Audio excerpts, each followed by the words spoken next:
Hello everyone, welcome to Bimbel Asifa di video pembelajaran bahasa Inggris kali ini.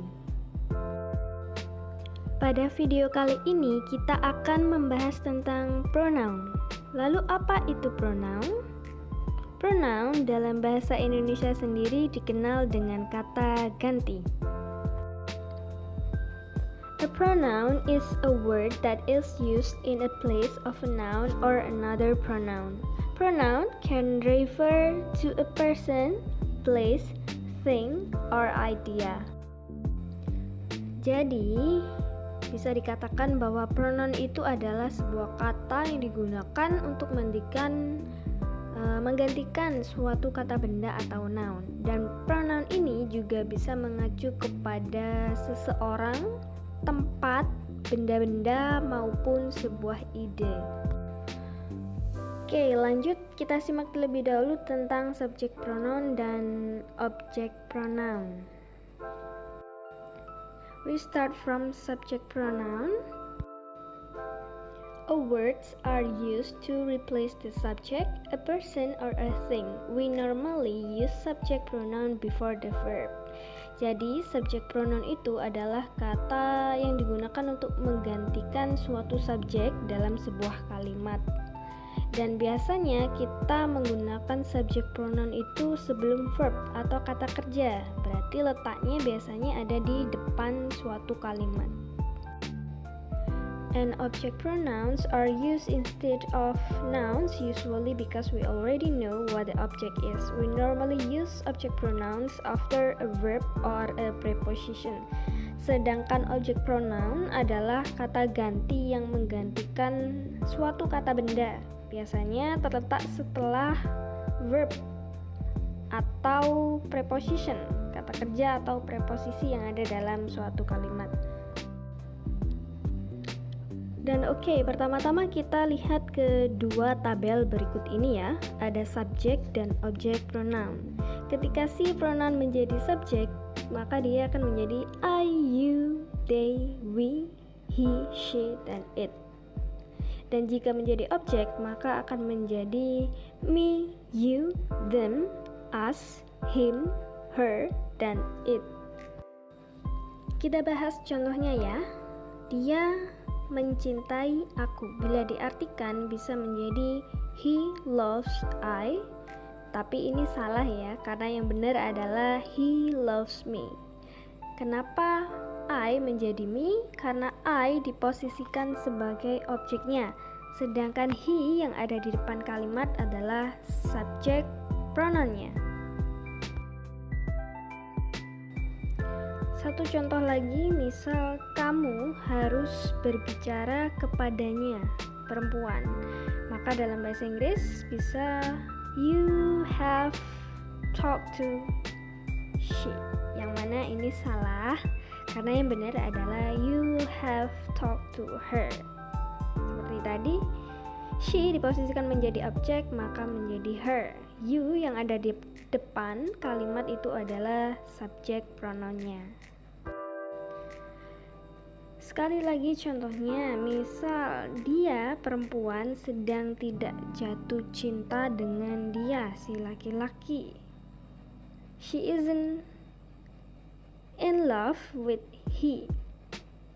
Yang salah, maka yang benar menjadi she isn't in love with him. He sebagai objek pronoun menjadi him, dan she yang ada di depan kalimat adalah subjek pronounnya.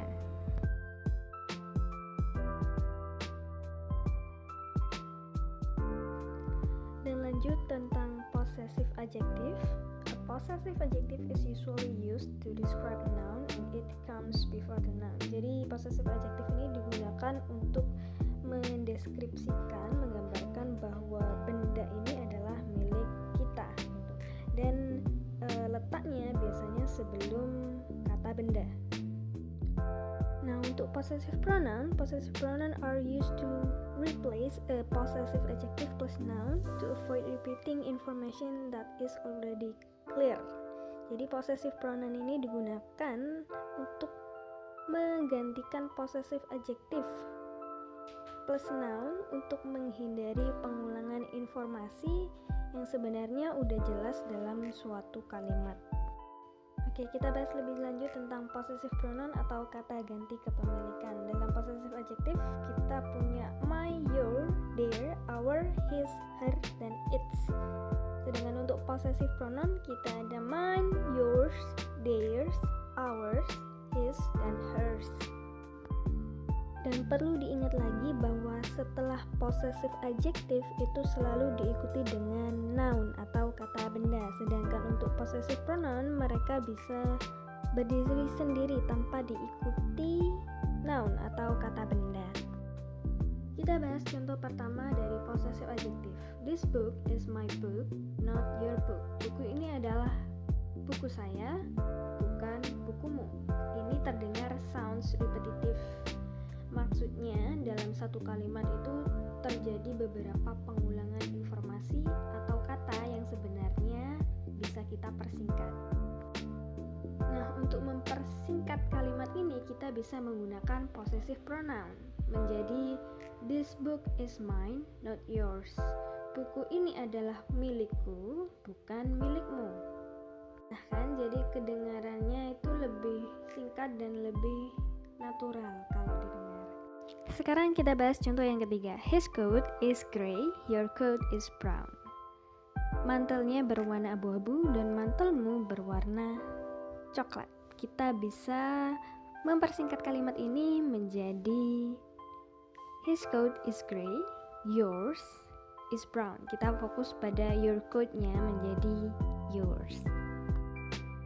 Nah, sekarang kita mari membahas reflexive pronoun. Reflexive pronoun are words ending in self or self that are used when the subject and the object of a sentence are the same. Jadi reflexive pronoun adalah kata yang berakhiran dengan self maupun self yang digunakan ketika subjek dan objek pada kalimat itu sama.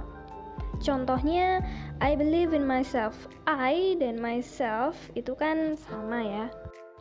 Reflexive pronoun atau kata ganti diri biasanya digunakan untuk penekanan makna. Bentuk-bentuk reflexive pronoun atau kata ganti sendiri yaitu ada singular untuk subjek yang bentuknya tunggal, ada myself, yourself, himself, dan itself. Sedangkan untuk subjek yang plural atau jamak ada ourself, yourself, sama themselves. Penggunaan reflexive pronoun dalam kalimat yang pertama menguatkan makna subjek. Maksudnya menguatkan bahwa subjek dalam kalimat tersebut sedang melakukan kegiatan dan bukan orang lain.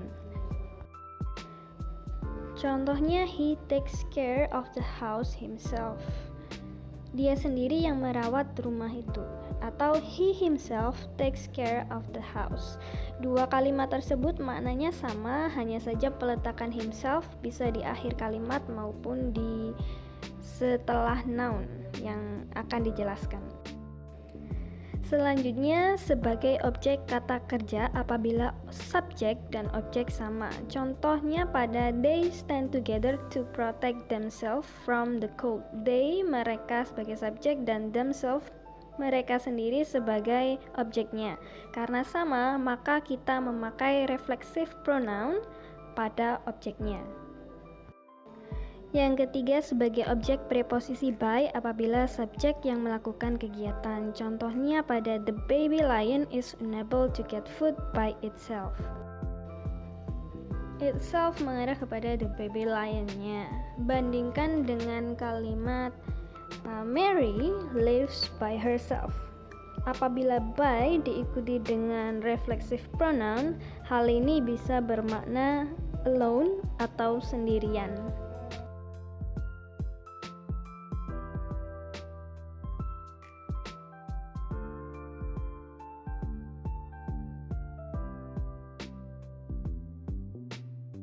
Nah, kita kan tadi sudah mempelajari beberapa jenis-jenis dan contoh dari pronoun. Sekarang it's time to do the exercise. Untuk kalian silakan kerjakan soal-soalnya. Kalian bisa kerjakan di buku catatan masing-masing, and don't forget to submit it to me. Okay, thanks for watching and see you in the next video.